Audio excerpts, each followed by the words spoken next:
7-year-old girl draws strange pictures of her stepfather, and her mother decides to install a security camera to find out what's going on. When she sees the footage, she is shocked by what she discovers. Talia Blackwood's classroom was a riot of color on that autumn morning, sunlight streaming through paint-splattered windows to illuminate dozens of children's artworks pinned to every available surface. She moved between the easels, her dark curls escaping from a messy bun as she leaned down to guide small hands holding paintbrushes. 23rd graders were attempting to capture the essence of their favorite memories, and the air hummed with creative energy. "Remember," she said, her voice carrying the warmth that had made her Riverside Elementary's most beloved art teacher. "There's no wrong way to show how you feel. Your memories are yours alone, and they deserve to be painted exactly as you see them." At the back of the room, 7-year-old Ren, her daughter, was creating something entirely different from her classmates. While other children painted summer beaches and birthday parties, Ren's canvas showed a detailed scene of their tiny kitchen, captured in the soft morning light. She had perfectly rendered the way sunbeams caught the steam rising from Talia's coffee mug, the scattered Rainbow Loops cereal on the counter, and even the small chip in their favorite blue plates. Talia paused behind her daughter, marveling at the technical skill that seemed to have blossomed overnight. Ren had always been talented, but this was different. This was the work of someone who truly saw the world, who understood that beauty lived in the quiet moments between grand events. "That's beautiful, sweetheart," she whispered, careful not to disturb the other students. "You've captured our morning routine perfectly." Ren looked up, her hazel eyes, so like her father's, crinkling with pride. "It's my favorite part of the day," she said simply, adding another delicate layer of yellow to the sunbeams. "Just you and me." The words caught in Talia's chest. Just you and me. That's how it had been for so long after Marcus died. Those precious years when they'd learned to be a family of two. Now, with her upcoming wedding to Caleb just 2 weeks away, everything was about to change. The bell rang, startling Talia from her reverie. As her students began cleaning their brushes and storing their works in progress, she noticed Ren lingering over her painting, adding one final touch, a small dark shape in the window behind their breakfast scene. When Talia looked closer, the shape had been painted over, blending into the morning shadows. "Time for lunch, everyone," she called out, helping smaller hands wash paintbrushes and close paint containers. "Remember to write your names on your work before you leave." As the children filed out, chattering about lunch trades and playground games, Ren carefully wrote her name in the corner of her canvas. Beneath it, she added something new, not just the date, as she usually did, but the words "last morning." Talia felt a slight chill despite the warm classroom. "Ren, what do you mean by last morning?"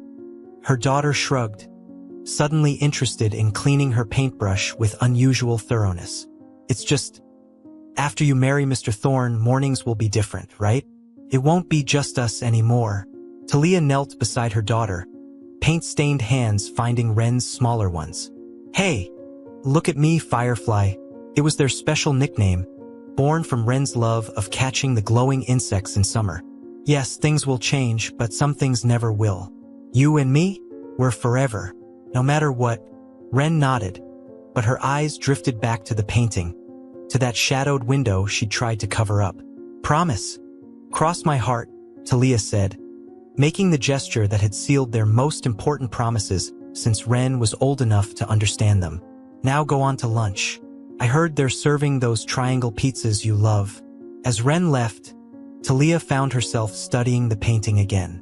There was something about it that nagged at her, not just the hidden shape in the window, but the entire mood of the piece.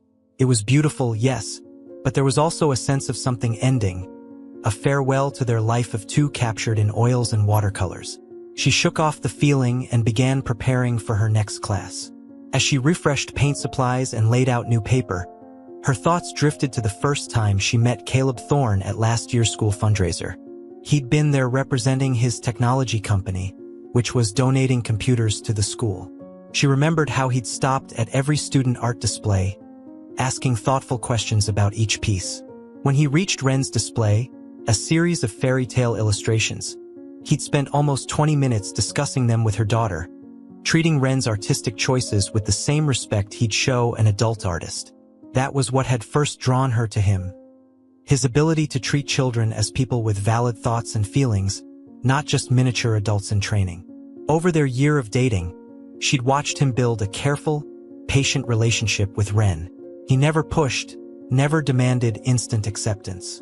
He brought art supplies as gifts, asked about her projects, and seemed genuinely interested in her creative process. Yet sometimes, in quiet moments like this, Talia caught herself wondering if they were moving too fast. It had been 5 years since Marcus's accident, and Ren had never known another father figure. The transition from favorite art supply supplier to stepfather was enormous, no matter how gentle the approach. A knock at the classroom door interrupted her thoughts. Caleb stood there, his tall frame filling the doorway, a brown paper bag in one hand. "Thought my favorite artists might want lunch," he said, holding up the bag. "I brought those croissants from Pearl Street Bakery." Talia smiled, pushing away her earlier unease. This was why she'd said yes when he proposed, his thoughtfulness, his consideration for both her and Ren. "You're a lifesaver." I was about to resort to cafeteria food. He stepped into the room, his eyes catching on Ren's painting still drying on the easel. "Wow," he said, moving closer to study it. "She's really gifted, isn't she? The way she's captured the light. That's remarkable for her age." "She is," Talia agreed, watching as he examined the painting. "His photographers, I would catch details she might miss," she thought. That's another thing that had drawn them together, their shared appreciation for visual arts, though they worked in different mediums. "Though I noticed she left me out of her morning scene," he said lightly, but Talia caught something else in his tone. Disappointment? Concern? "She's still adjusting," Talia said quickly. "Change is hard at her age." Caleb nodded, turning away from the painting. "Of course, it'll take time. Speaking of time, I wanted to run something by you. I was thinking of converting that spare room upstairs into a proper darkroom. It would be great to teach Ren about photography, maybe help her branch out from painting." The idea made sense. Caleb had been a successful commercial photographer before shifting to tech entrepreneurship. Still, something made Talia hesitate. "Let's wait a bit," she found herself saying. "Let her get used to one change at a time. Whatever you think is best," he agreed easily. "You know her better than anyone." He began unpacking lunch, and the conversation shifted to wedding details and honeymoon plans. But later, after he'd left and her afternoon classes had begun, Talia found herself looking back at Ren's painting. The morning light she'd captured so beautifully seemed different now, less warm, more exposing. And that shadow in the window, the one Ren had tried to paint over, was it just a trick of the light, or did it have a shape, a presence? Watching their last morning of 2, 6 months after the wedding, winter had settled over Portland like a heavy blanket. Talia stood at her classroom window, watching fat snowflakes drift past as her students worked on their self-portraits. The project had been simple enough. Paint yourself doing something that makes you happy. But as she moved between the easels, she couldn't help but notice how her daughter's painting stood out from the rest. While other children depicted themselves playing in snow or opening Christmas presents, Ren had painted herself in her bedroom. The technical skill was still there, even stronger than before, but something about the composition made Talia's skin prickle. The painting showed Ren sitting at her desk, but her figure was small, pushed to the corner of the canvas. The rest of the space was dominated by long shadows stretching across the room, their shapes distorted and reaching. "Ren?" Talia kept her voice gentle as she approached her daughter's easel. "Can you tell me about your painting?" Ren didn't look up, continuing to add layers of dark blue to the shadows. "It's just me doing homework. But this is supposed to be something that makes you happy," Talia pressed carefully. "Is homework your happy place?" "It's quiet when I do homework," Ren replied, her brush moving in careful strokes. "Nobody bothers me." Before Talia could probe further, the classroom door opened. Caleb stood there, snow dusting his dark coat, holding a camera bag. "Sorry to interrupt," he said with his characteristic warm smile. "I thought I might document some of the children's art for the school newsletter." Talia noticed how Ren's brush stilled, a drop of dark blue paint falling onto her smock. "That's thoughtful of you," she said, "but we usually wait until the projects are finished. Some of the children get nervous about showing unfinished work." Of course. Caleb's smile never wavered, but his eyes lingered on Ren's painting. "Though I must say, our little artist's work looks pretty complete to me. Those shadows are fascinating." That evening, as Talia prepared dinner, she found herself thinking about the changes she'd observed over the past months. Ren, once eager to swim at their local YMCA, had stopped asking to go to her Saturday lessons. When Talia had suggested they buy new swimwear for the Wise family night, Ren had become uncharacteristically agitated. "Everything okay in here?" Caleb's voice made her jump, nearly dropping the knife she was using to chop vegetables. He stood in the kitchen doorway, his camera hanging from its usual spot around his neck. "Sorry, didn't mean to startle you. Just lost in thought," Talia said, forcing a smile. "How was your shoot today?" "Productive. Got some great natural light in the park with all this snow." He moved to the refrigerator, pulling out a bottle of water. "Oh, by the way, I uploaded those pictures from Christmas to the cloud. Want to see them?" Talia followed him to his home office, where his laptop displayed a folder of holiday photos. As they scrolled through them, she noticed something odd. There seemed to be an unusual number of photos focusing on Ren, particularly when she wasn't aware of being photographed. In many of them, she was wearing the new holiday dress Caleb had insisted on buying, the hemline riding up as she sat on the floor opening presents. "You took a lot of pictures of Ren," Talia observed carefully. "She's photogenic," Caleb replied easily. "Has that perfect, unguarded quality children lose when they become self-conscious. Speaking of which, I was thinking of setting up that darkroom soon. The spare room has perfect ventilation for it." Later that night, after checking that Ren was asleep, Talia found herself in her daughter's room, looking through her recent sketchbooks. The progression was clear now that she was really looking. Page after page showed scenes from their daily life, but Ren's self-portraits grew progressively smaller, while shadows and dark spaces took up more room. In several drawings, a figure appeared in doorways or windows, always partially obscured but holding what looked like a black rectangle. A creak in the hallway made her close the sketchbook quickly. When she opened the door, the hallway was empty, but she could hear Caleb's office chair squeaking as he worked late again, organizing his photos.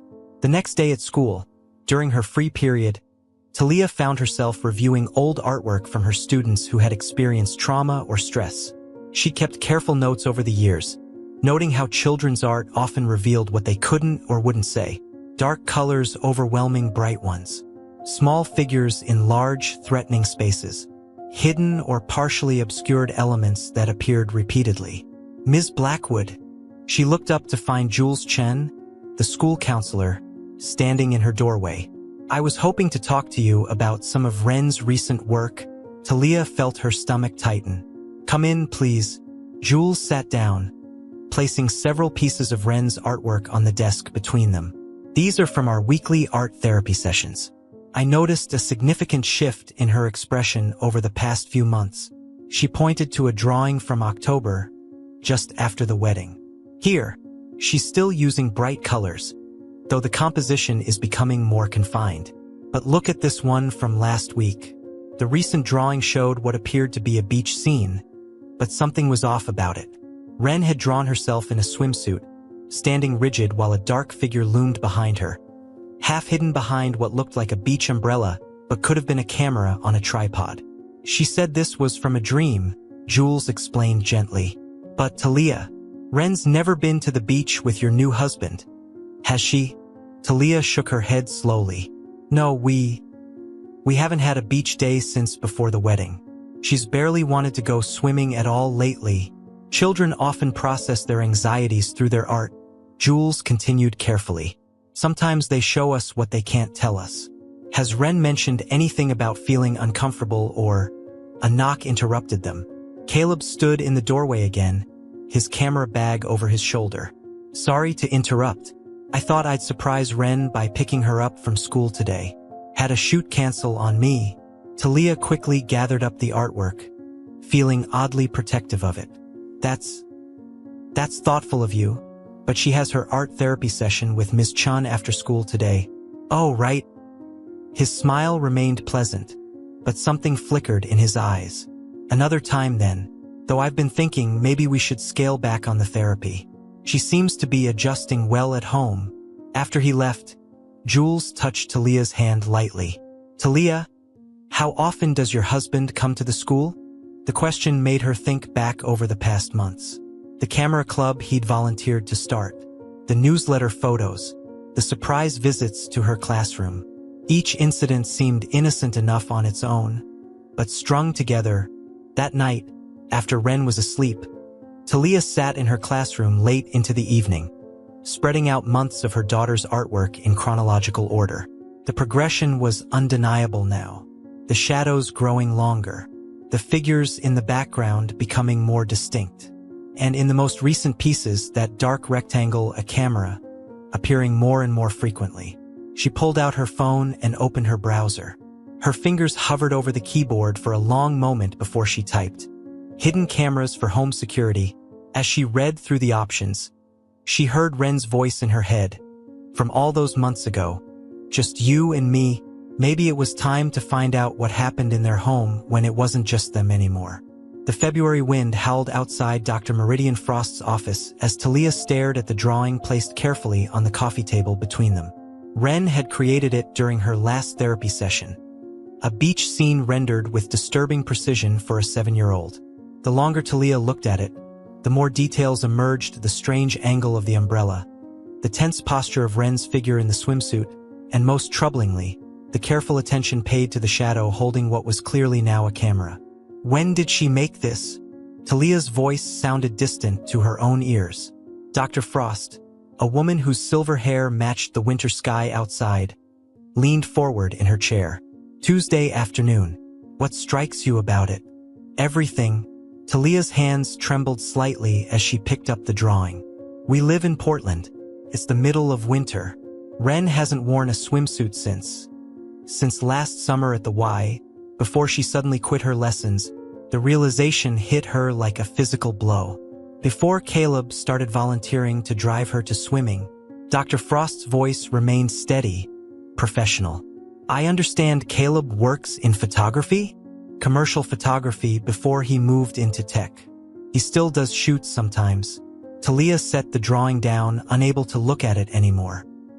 He's been pushing to set up a darkroom in our house. Has Ren said anything about being photographed? No, she's become so quiet lately. But her art? Talia pulled out her phone, scrolling through photos she'd taken of Ren's recent work. The camera appears in so many pieces now. Always in the background, always partially hidden. I thought maybe it was just because Caleb always has his camera with him. Dr. Frost made a note in her pad. Children often communicate through symbols when they don't have the words or feel unsafe using them. The recurring camera motif combined with the beach setting and swimwear. Talia, as a mandated reporter, I need to ask, have you noticed any other concerning behaviors? The question opened a floodgate of memories. Ren's increasing reluctance to change clothes without locking her door, her anxiety around electronic devices, the way she'd become hyper-vigilant about closing curtains and blinds.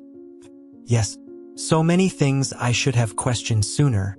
Don't blame yourself, Dr. Frost said firmly. You're here now, noticing and acting. That's what matters. She pulled out another drawing from her file. This is from yesterday's session. I think you need to see it. The new drawing showed Ren's bedroom, rendered in the same unsettling detail as the beach scene. But this time, the camera wasn't hidden. It was mounted in the corner of the room, its lens aimed at the bed where a small figure lay sleeping. Talia felt the room spin slightly. I should check her room. Right now. Before you do, Dr. Frost's voice was gentle but urgent. We need to discuss safe next steps. If there are hidden cameras in your home, confronting this situation requires careful planning. Do you have someone you trust with technical expertise?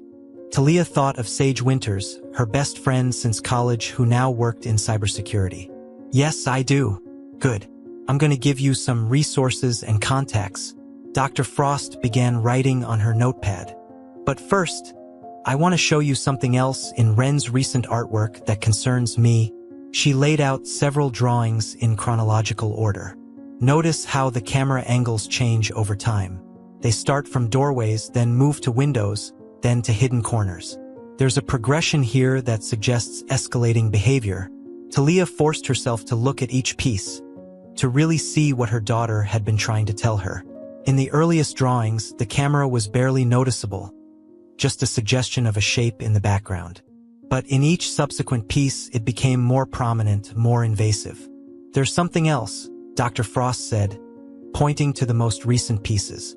Look at the timestamps Ren has started adding to her drawings. Talia leaned closer. In tiny, precise numbers, Ren had begun noting times: 3:42 p.m., 4:15 p.m., 3:37 p.m. These are the times she's home alone with Caleb, while you're teaching your afternoon classes, Dr. Frost confirmed. She's creating a record, Talia. Children are remarkably resourceful when they're trying to communicate distress. Back home that evening, Talia sat at her laptop, her hands shaking as she opened Caleb's browser history on their shared computer. He was working late again, something that had become increasingly common. The first few pages showed nothing unusual: photography forums, equipment reviews, online banking. But then she found it. A folder buried deep in his cloud storage, innocuously labeled beach projects. The preview thumbnails were enough. Dozens of photos, all of Ren, all taken without her knowledge. Some from behind curtains, others through windows, many focusing on her in swimwear or summer clothes. The timestamps matched perfectly with the times in her drawings. Talia closed the laptop, fighting down waves of nausea. She grabbed her phone, typing a quick message to Sage. Need help installing security cameras. Urgent. Can't explain over text. The response came immediately. Coming over tomorrow morning. Tell no one. Upstairs. She heard Ren's door close softly, followed by the distinctive click of her lock. When had that sound become normal? When had she started accepting her daughter's fear as routine? In her room, Ren was sitting at her desk, drawing again. This time, the scene showed their house from the outside, with tiny red dots marking every window, places where she'd noticed cameras watching. In the corner, she'd written today's date and time, continuing her careful documentation. Firefly. Talia kept her voice steady through sheer will. Remember what you said about it being just you and me?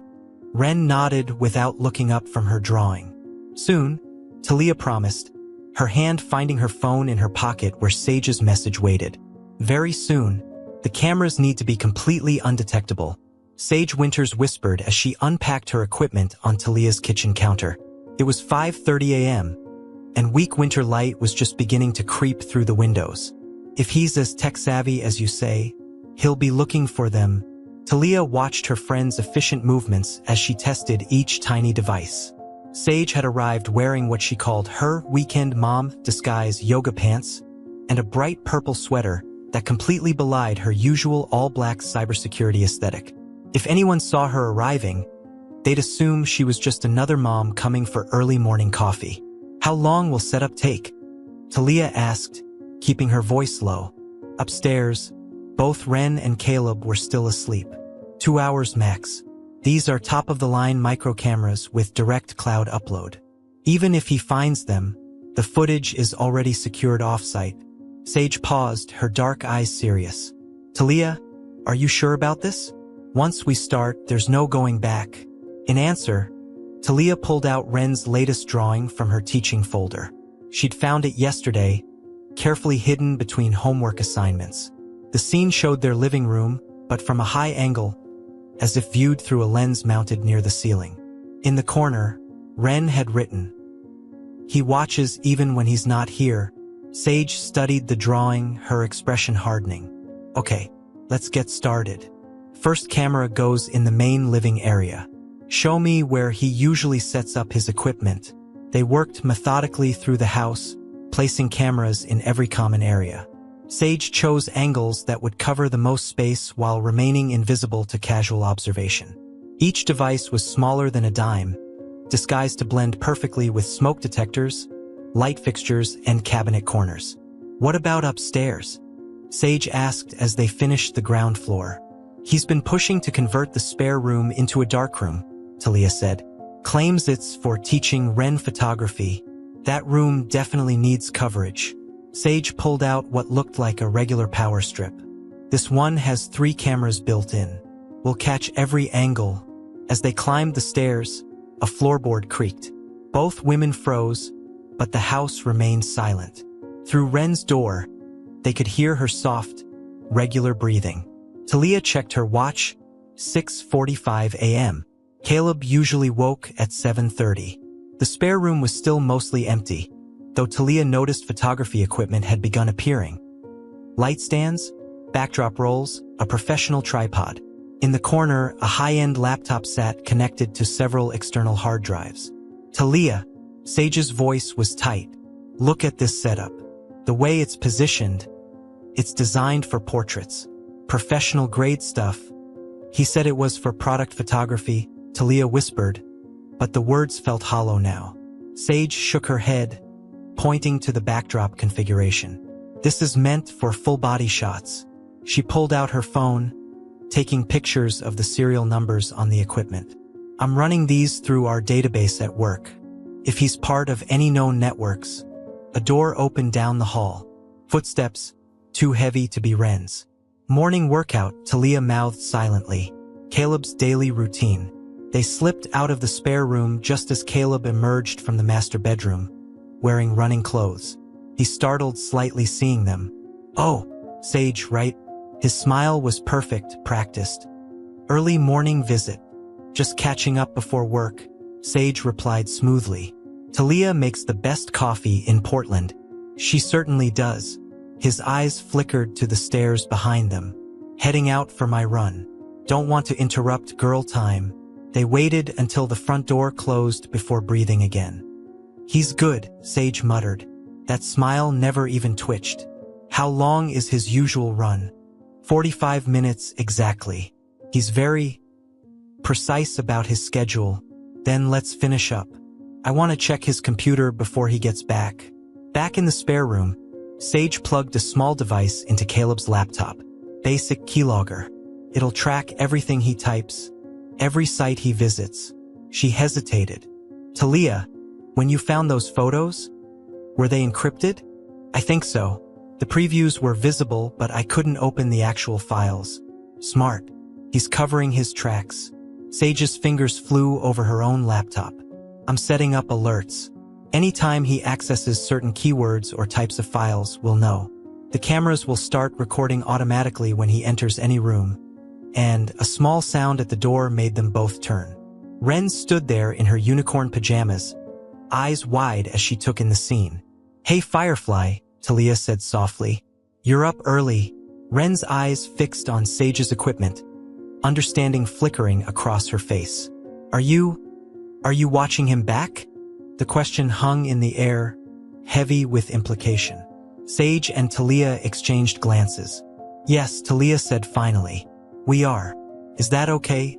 Ren padded into the room, her small fingers tracing the edge of the tripod Caleb had set up.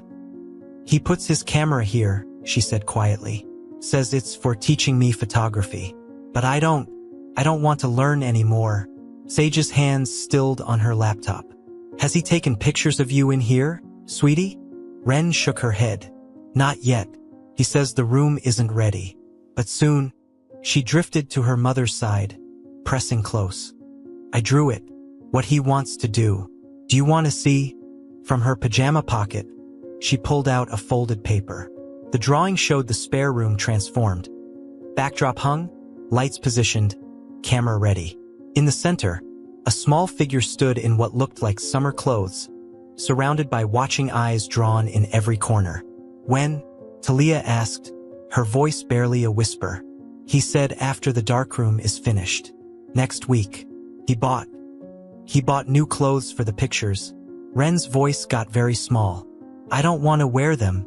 A sound downstairs, the front door opening. Early. Too early. He's back, Sage mouthed, quickly gathering her equipment. Cameras are active. Everything's recording. Footsteps on the stairs, accompanied by a familiar whistle. Caleb's post-run tune. Talia grabbed Ren's drawing, folding it quickly. Go get dressed for school, Firefly. Everything's going to be okay. As Ren slipped out, Caleb appeared in the doorway, surprisingly dry for someone who'd supposedly been running. His eyes took in the scene. Talia, Sage, the laptop still open on the floor. Technical problems? He asked pleasantly. Just helping Talia set up a better Wi-Fi network, Sage said, her voice casual. These old houses have terrible coverage upstairs. How thoughtful. Caleb stepped into the room, his photographer's eyes scanning every corner. Speaking of technical setups, I'm hoping to finish the darkroom this weekend.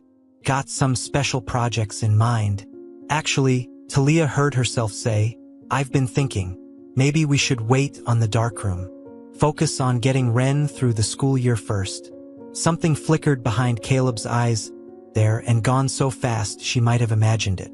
Of course, he said smoothly, whatever you think is best. Though Ren seems so interested in learning photography, it would be a shame to discourage her artistic growth. After he left to shower, Sage gripped Talia's arm. The cameras are live. Every room, every angle. We'll have evidence of everything. How long? Talia asked, thinking of the new clothes Caleb had bought. The darkroom nearly ready. 24 hours for basic patterns. A few days for solid evidence. Sage squeezed her hand. Just keep acting normal. Let him think everything's fine. And Talia? Don't leave Ren alone with him. Not for a minute. The first evidence arrived at 3:47 p.m. the next day.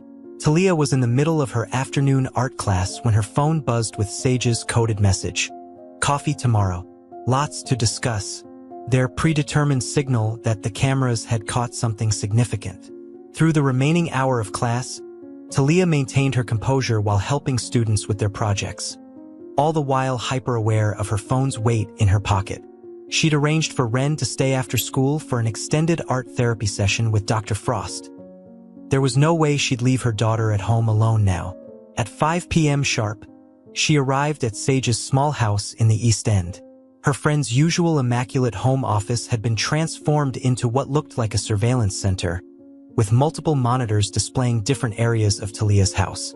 It's worse than we thought, Sage said without preamble, typing commands that brought up a series of video clips. Watch. The footage showed Caleb entering Ren's room during school hours, methodically photographing her personal space, her dresser, her bed, her closet. He spent particular time arranging and photographing her summer clothes and swimwear.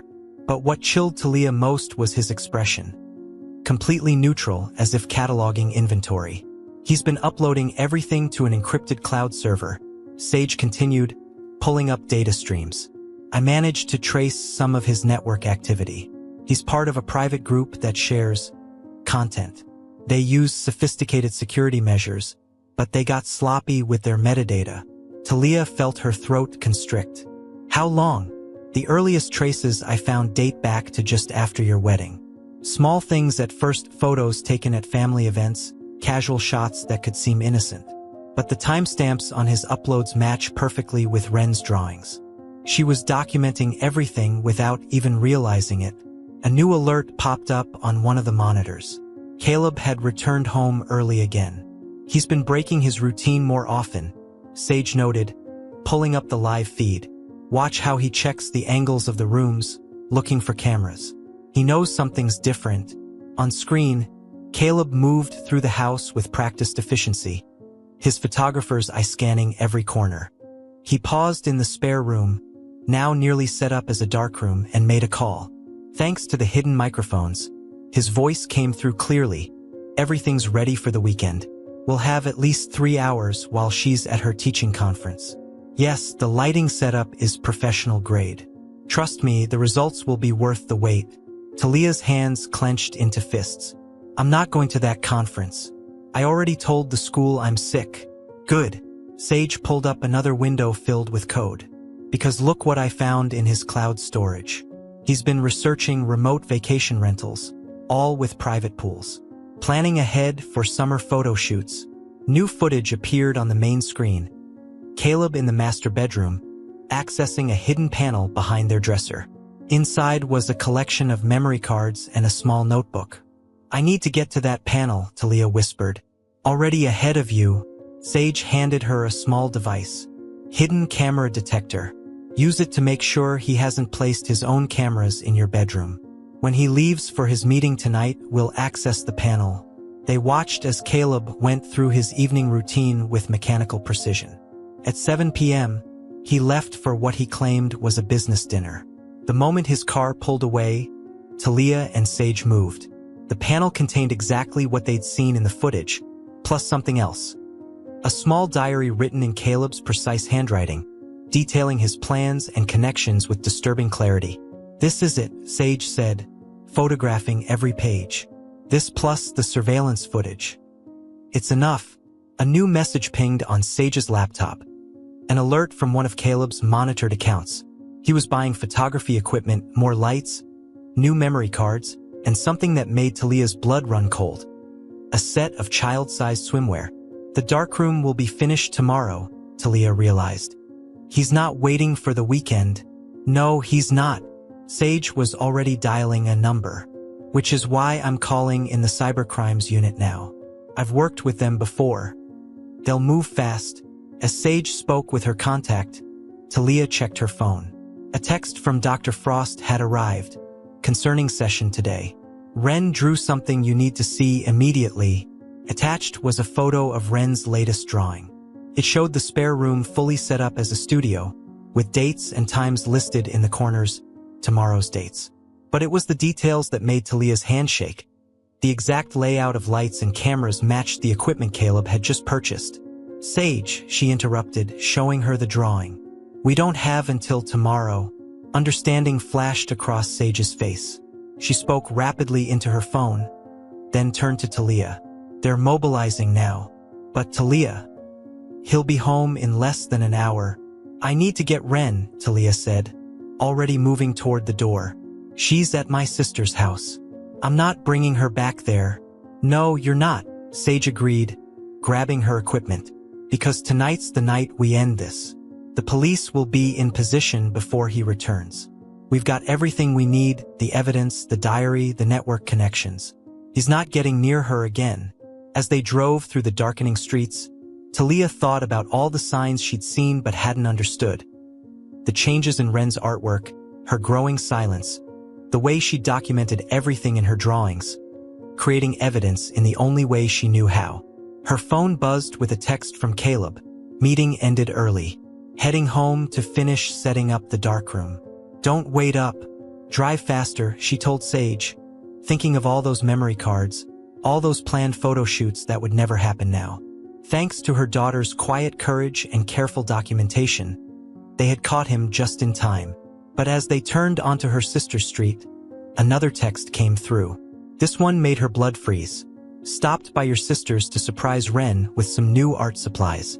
But no one's home. Where are my two favorite artists?" "He's bluffing," Sage said as they sped through Portland's darkening streets. "Ren's safe at the dance studio with your sister. He's trying to manipulate you into revealing where she is." Talia gripped her phone, where Caleb's text seemed to pulse with menace. She typed quickly, "At the grocery store with Ren. Need anything?" The response came immediately. "Strange. I just drove past Wilson's Market. Didn't see your car." "He's tracking us," Sage realized, making a sharp turn down a side street. "Find your phone's location settings." As Talia fumbled with her settings, another text arrived. "The darkroom's almost ready. Bought some special supplies for our little artist. Don't be too long." "Got it," Sage said, pulling up to the dance studio. "Your sister's car is still here. They're safe." Inside, they found Katie teaching her last class of the day. Ren sat in the corner, headphones on, focused intently on her sketchbook. She looked up as they entered, and something in Talia's expression made her immediately pack up her things. "We need to go," Talia told her sister quietly. "Don't tell anyone we were here." Katie's face showed confusion, then understanding as she glanced between Talia's tense expression and Sage's grim determination. "The guest house key is in my office," she said. "It's stocked with emergency supplies." As they drove to Katie's secluded guest house, Sage made calls to her cybercrimes contacts. "They're moving in now," she reported. "They'll catch him in the act of setting up the studio." Talia's phone buzzed again.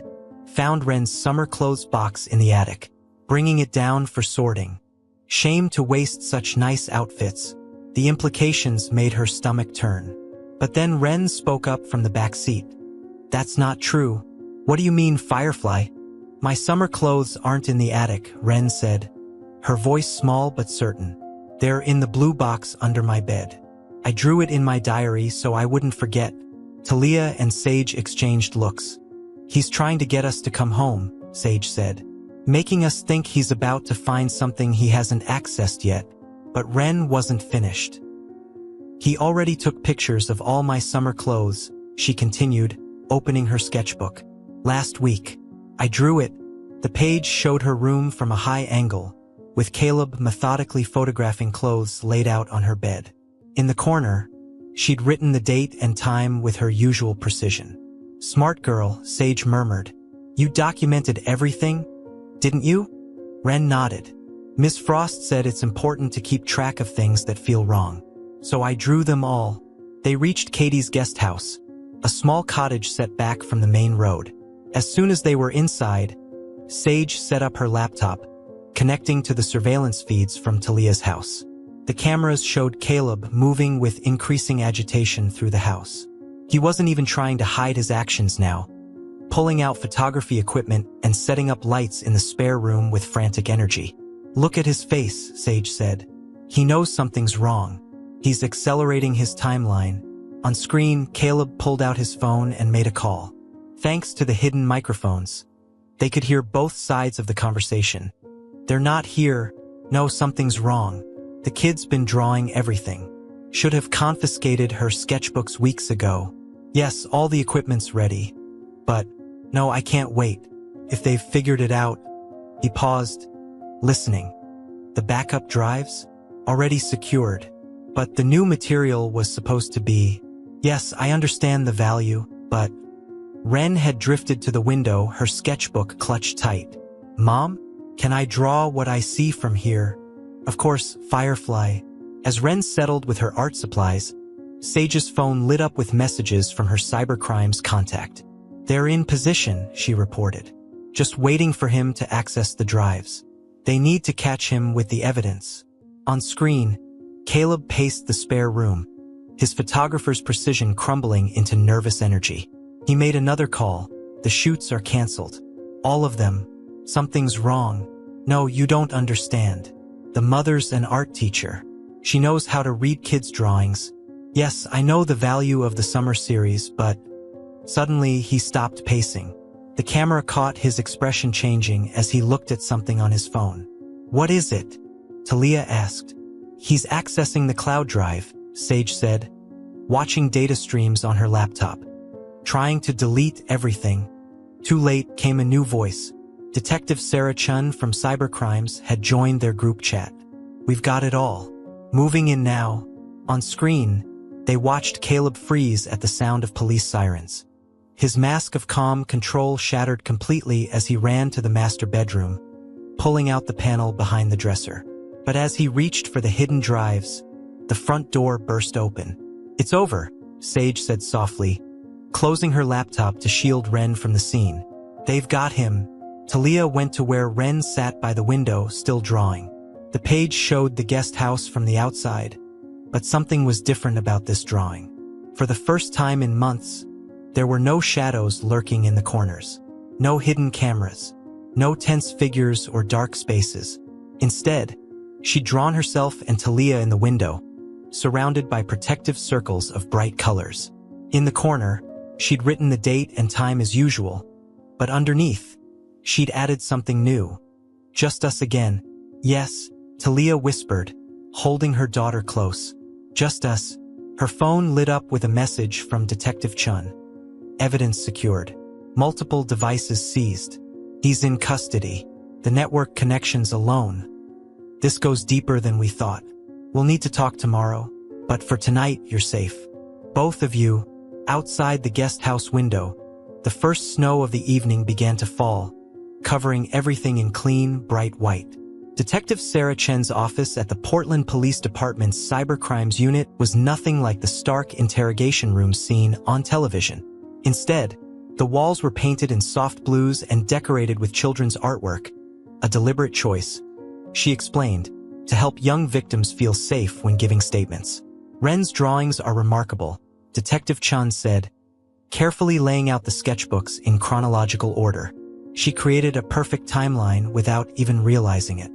Every photo he took, every hidden camera he placed. She documented it all. Talia sat beside Sage, watching as the detective gently turned pages filled with her daughter's artwork. They'd left Ren with Dr. Frost for an extended therapy session, ensuring she had support while they dealt with the technical aspects of the investigation. The timestamps were crucial, Sage added, pulling up data streams on her laptop. They matched perfectly with his cloud upload patterns. When we cross-referenced Ren's drawings with the network traffic, it gave us everything we needed for the warrant, Detective Chen finished. But there's more. She opened a secure folder on her computer. The equipment we seized from the darkroom wasn't just for taking pictures. He was setting up a professional-grade streaming studio. Talia felt her throat constrict. Streaming, live broadcasting to a private network. The detective's voice was gentle but firm. We found correspondence about an upcoming summer series that would have featured multiple children. Your intervention didn't just save Ren. You helped us uncover a much larger operation. On the detective's screen, chat logs scrolled past, each message more damning than the last. Caleb, or rather, his online persona Artist I, had been methodically building his cover for years. The photography business, the tech company, the school volunteer work, all carefully crafted to create opportunities. The network is extensive, Detective Chen continued. But thanks to the evidence we gathered, particularly the documented progression in Ren's artwork, we have a solid case. Not just against Caleb, but against several other members of the network.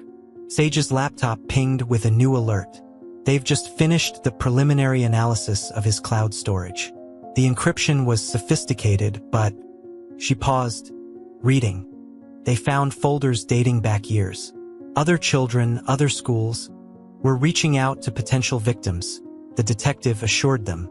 Every piece of evidence helps us build a stronger case and identify others who might need help. A soft knock interrupted them. Dr. Frost stood in the doorway, holding a new drawing from Ren. I thought you should see this, she said, placing it on the desk. The drawing showed the police station, but not as a threatening place. Ren had depicted it surrounded by protective circles of light, similar to the ones she'd drawn around the guest house. In one window, she'd drawn Detective Chen at her desk, surrounded by children's artwork. In another, she'd placed herself, sitting safely with Dr. Frost.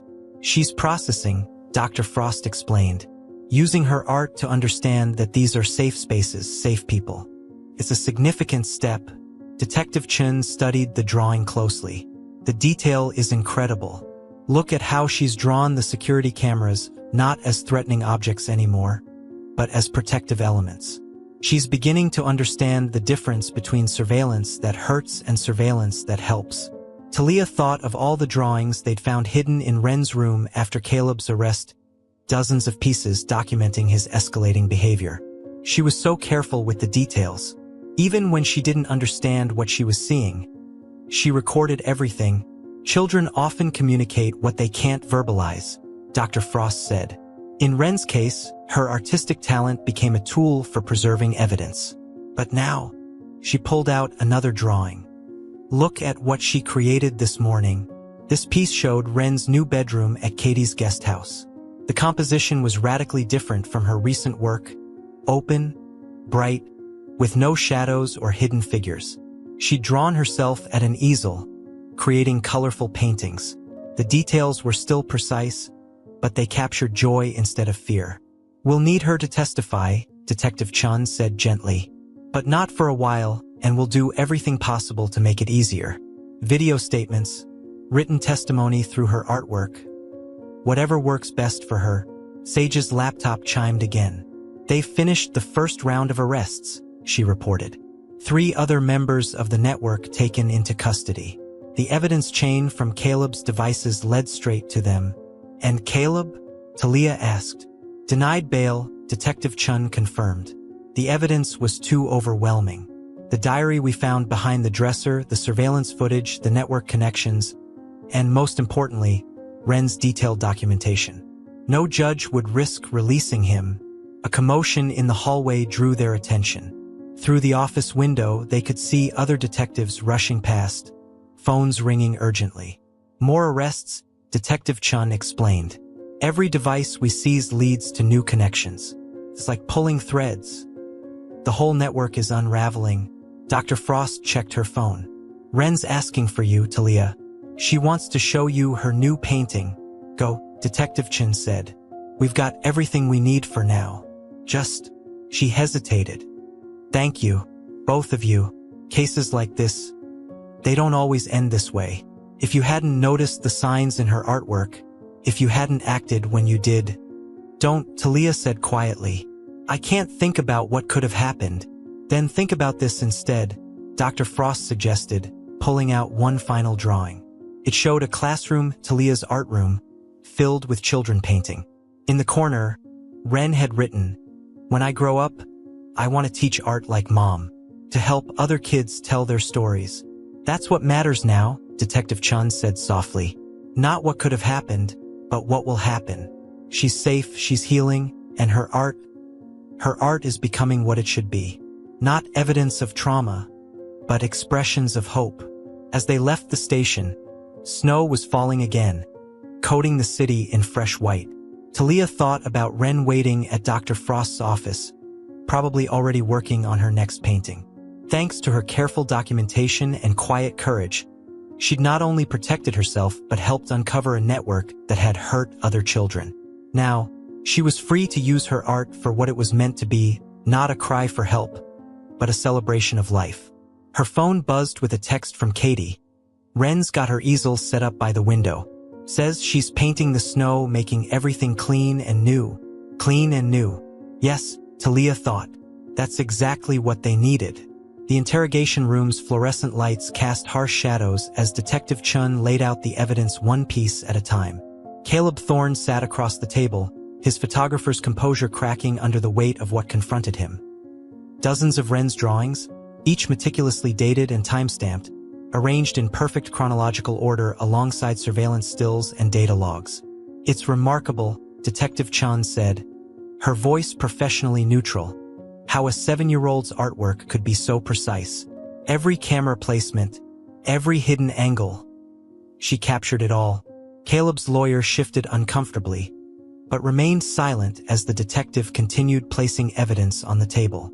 Next came printouts of his encrypted chat logs, surveillance footage from Talia's security cameras, and finally, his own diary found behind the dresser.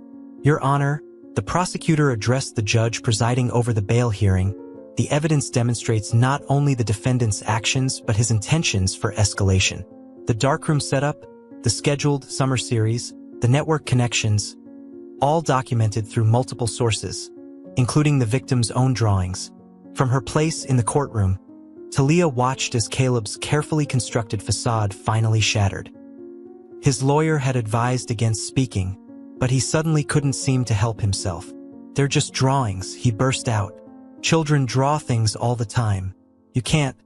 Actually, we can, Detective Chun interrupted, pulling out more evidence bags. Because these just drawings match perfectly with the metadata from your cloud storage. Every photo you took, every camera you placed, the timestamps align exactly with your network activity. She was creating evidence, Mr. Thorne. She just didn't know it yet. The judge leaned forward, examining one of Ren's drawings, the beach scene that had first alerted Talia to the danger. The prosecution has presented compelling evidence of not only past actions but imminent plans for escalation. Furthermore, the defendant's connections to a larger network pose a significant flight risk. Caleb's lawyer attempted to intervene. Your Honor, my client has strong ties to the community. His business, the prosecutor cut in, which evidence shows was partially funded through his activities in this network. We've traced substantial payments from known offenders, disguised as consulting fees, Detective Chun placed one final piece of evidence on the table. A USB drive recovered from Caleb's office. This contains proof of Mr. Thorne's involvement in similar activities at other schools, other districts. The network is extensive, and our investigation is just beginning. The judge's decision was swift. Bail denied. The defendant will remain in custody pending trial. As officers led Caleb away, he finally looked at Talia. The mask slipped completely, revealing something dark and angry beneath. But before he could speak, Detective Chun stepped between them, deliberately breaking his line of sight. Outside the courthouse, Dr. Frost waited with news about Ren's latest therapy session. "She's created something powerful," she said, showing Talia a photo on her phone. "I think you need to see this." The new drawing showed the courthouse, but not as a place of fear. Ren had depicted it bathed in bright light, with Detective Chun and other officers standing guard. In the foreground, she'd drawn herself and Talia, surrounded by protective circles of color. But what struck Talia most was the small figure she'd added in the corner, another child, stepping into the light, encouraged by Ren's example. She understands now, Dr. Frost explained, that her artwork didn't just help herself, it's helping others. The police have already identified 3 other potential victims from Caleb's network, thanks to the evidence trail that started with her drawings. Sage joined them, her laptop displaying new data streams. The network's falling apart. Every device we seized leads to more connections, more arrests. It's like dominoes falling. And it all started because one little girl was brave enough to draw what she saw. Detective Chun emerged from the courthouse, her expression grimly satisfied. "He's being transferred to federal custody," she reported. "The FBI's involved now. This case, it's going to be bigger than anyone expected." "What happens next?" Talia asked. "The trial won't be for months," Detective Chun explained. "But Ren won't have to testify in person. Her artwork, combined with the technical evidence and surveillance footage, tells the whole story. She's done enough." That evening, at Katie's guest house, Talia found Ren setting up her easel by the window. Snow was falling again, coating the world in clean white. "What are you painting, Firefly?" Ren dipped her brush in bright yellow paint. "The future," she said simply. "See? No more shadows. Just light." On her canvas, she'd sketched out a familiar scene, her classroom at school. But this time, she'd added something new. Other children learning to use art to tell their stories, with Ren herself helping them. In the corner, she'd written her usual timestamp, but beneath it, she'd added words that made Talia's heart swell. "The day the bad things stopped. The day my drawings helped catch the monster. The day other kids got saved too." Talia wrapped her arms around her daughter, watching as she added more bright colors to the canvas. Sometimes the bravest thing wasn't fighting monsters directly, but finding ways to bring them into the light, even if that meant doing it one careful drawing at a time. Outside, police lights flashed briefly as another arrest was made somewhere in the city. Another piece of the network falling, another child made safer, another monster brought into the light. All because one little girl had the courage to draw what she saw, and one mother had learned to really look at what her daughter was trying to tell her. Spring came early to Portland that year. As March winds swept away the last traces of winter, Talia's art classroom underwent its own transformation. The walls, once covered in individual student works, now displayed a massive collaborative mural, a project that had started with Ren and spread through the entire school like a wave of color. "It's about safe spaces," Ren had explained to her classmates, her voice growing stronger with each word. "Places where we can tell our stories without being afraid." The mural had begun in the corner of the art room where Ren usually sat. Her initial contribution was a bright yellow sun breaking through storm clouds, its rays touching other panels where her classmates added their own interpretations of safety and strength. Some drew their families, others their favorite places, but each piece connected to the next, creating a tapestry of childhood resilience. Dr. Frost called it communal healing through artistic expression. Talia simply called it hope. The other children know something happened, Dr. Frost explained during their weekly session. Not the details, of course, but they sensed that Ren went through something difficult and emerged stronger. They're responding to her courage. Talia watched through the office window as Ren sat in the waiting room, teaching another young girl how to draw protective circles around her sketches. The girl was a recent addition to Dr. Frost's practice, one of the children identified through the investigation of Caleb's network. She's becoming a leader, Dr. Frost continued, using her art to help others find their voice. It's an important part of her healing process. Detective Chen's weekly updates had become more positive too. The network was unraveling faster than anyone had anticipated, with Caleb's seized devices leading to arrests across multiple states. Each new discovery validated Ren's careful documentation, her artistic attention to detail proving invaluable to investigators building their cases.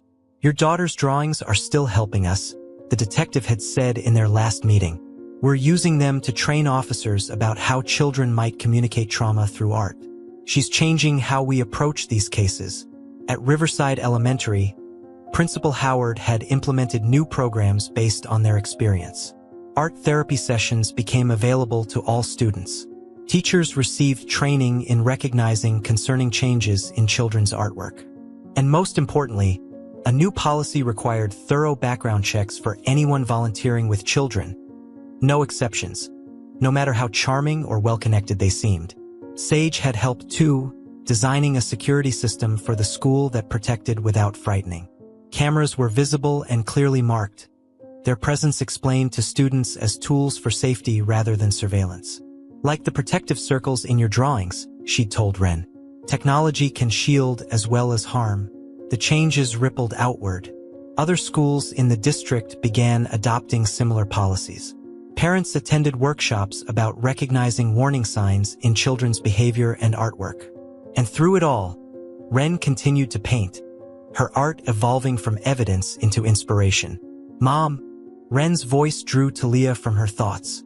"Can we paint the guest house?" They'd been living in Katie's guest house for 3 months now, making the small space their own. But the walls remained the same neutral beige they'd been on that first night of escape. "What colors are you thinking?" Talia asked. Ren pulled out her sketchbook, a new one, its pages filled with bright futures rather than dark fears. "Like this," she said, showing a design where warm colors flowed from room to room. "Dr. Frost says making a space our own helps us heal." The next Saturday, their small community gathered to help transform the guest house. Katie brought paint rollers and takeout. Sage set up a portable speaker playing Ren's favorite songs. Even Detective Chun stopped by, out of uniform, ready to help. As they worked, Ren directed the painting like a tiny art curator, ensuring each color transition matched her vision. The living room became sunset orange, warming into peaceful yellow in the kitchen. Their bedrooms got soft blues and greens, colors of growth and calm. "The colors tell a story," Ren explained to everyone as they took a lunch break, her voice carrying the confidence she'd begun to reclaim. "See how they flow? It's like the mural at school. All the pieces connect." On the kitchen wall, they hung a special canvas, Ren's first new painting after everything changed. It showed the guest house transformed into a storybook cottage, surrounded by protective circles that now glowed with real paint rather than just graphite and hope. "You know what I love most about this painting?" Dr. Frost asked Ren during her next session. "You've drawn yourself looking out the window instead of hiding from it. That's huge progress." Ren nodded, adding details to her latest work, a series she called Safe Places that would be featured in the school's upcoming art show. "Windows are okay now," she said, "because we're stronger than the scary things outside." The art show became another milestone in their healing journey. Students, parents, and teachers gathered to view works from every grade, but Ren's Safe Places series drew particular attention. Each piece showed a different location: the school, the police station, Dr. Frost's office, their new home, all depicted as sanctuaries of light and color. "She's processing trauma through a lens of empowerment," Dr. Frost explained to a group of interested teachers. "Instead of drawing what hurt her, she's drawing what protects her." It's a powerful shift. At home that evening, Talia found Ren adding one final piece to her bedroom wall. A small self-portrait showing herself at her easel, paintbrush raised like a wand. "What's this one about?" Talia asked. "It's me being brave," Ren replied, carefully signing her name. "Not because I'm not scared anymore, but because I know being scared doesn't have to stop me from helping other kids tell their stories too."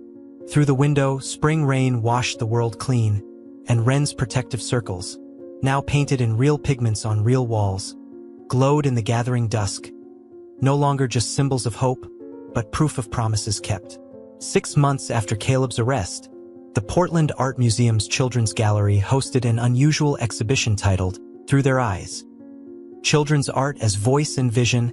At its center was a collection of drawings that told a story of transformation, from darkness to light, from fear to healing. Talia stood in the gallery's entrance, watching as Ren guided a small group of children through her artwork. The exhibition had been Dr. Frost's idea, part of a larger initiative to help children express themselves through art. What had started as one child's documentation of trauma had evolved into something much more powerful. "And this is how we draw protective circles," Ren explained to her rapt audience, demonstrating on a large easel set up for interactive sessions. "They can be any color you want. The important thing is believing in their strength." Among the children watching were several whom Detective Chun had identified through the investigation, survivors who had found their own voices through art therapy. Their parents stood back, wiping tears as they watched their children learn to transform their experiences into something healing. "Your daughter is remarkable," Detective Chun said quietly, joining Talia. Out of uniform in a casual blazer, she looked more like a gallery patron than a cybercrimes investigator. "The FBI's Behavioral Analysis Unit has requested copies of her early drawings. They're revolutionizing how we train officers to recognize signs of exploitation in children's artwork." Talia nodded, her attention drawn to the exhibition's progression. The first section showed selected pieces from Ren's documented evidence, carefully chosen to be appropriate for public viewing, demonstrating how she had recorded her experiences. These transitioned into her healing journey, the protective circles appearing, growing stronger, filling with color. The final section showcased Ren's new works, including a centerpiece that took Talia's breath away. Titled Our Story, it showed a group of children painting together, each adding their own protective circles to a shared canvas that spiraled outward to encompass more and more space. "Mom," Ren called out, "can you help? We're teaching everyone how to make a community mural." The gallery had provided a long paper scroll where visitors could contribute to a collaborative artwork. Children and parents worked side by side, adding their own interpretations of safety and strength. The result was a vibrant tapestry of healing, each piece connecting to create something larger than individual experience. Dr. Frost moved through the gallery, speaking quietly with parents and children. The exhibition had become part of her training program for child therapists, demonstrating the power of art as both communication and healing. "Look at this," she said, pointing to a section where a young boy was carefully adding his contribution. His drawing showed a child speaking to a police officer, surrounded by protective circles in blues and silvers. He came forward last week because of Ren's artwork. Said it helped him understand that telling his story could help others. Sage arrived with news from the legal team. "Caleb took a plea deal," she reported. "The evidence was too overwhelming for trial." Between Ren's documented timeline and the technical data, she paused, watching the children paint. "He'll never hurt another child again." The exhibition had drawn attention from child advocacy groups nationwide. Workshops were being developed to train teachers, counselors, and law enforcement in recognizing children's artistic expressions of trauma.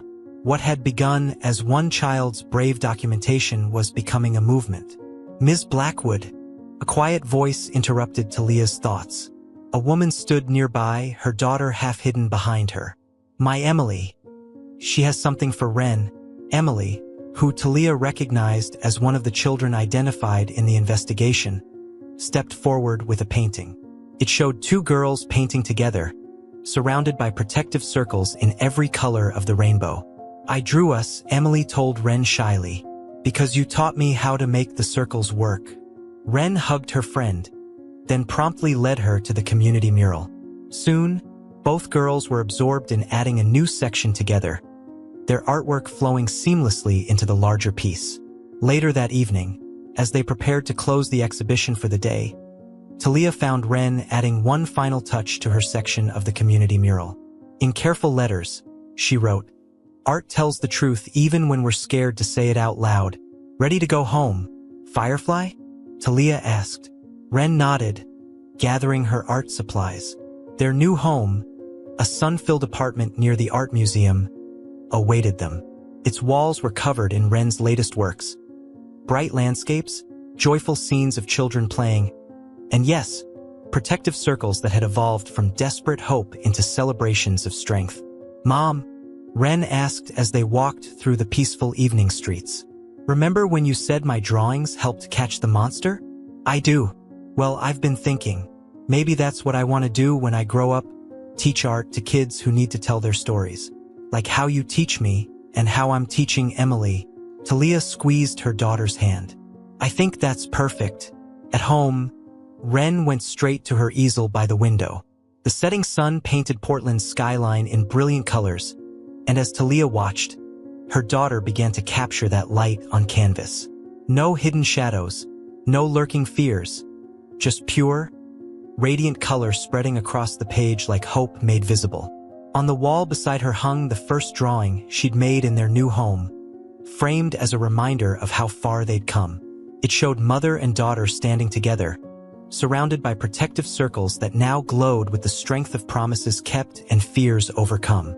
Below it, Ren had written words that had become their motto, shared with every child who needed to hear them. "Sometimes the bravest thing we can do is draw our truth and trust that someone will see it." And in homes and classrooms across Portland, other children were drawing too, adding their own circles of protection to a story that continued to grow, one brave brushstroke at a time.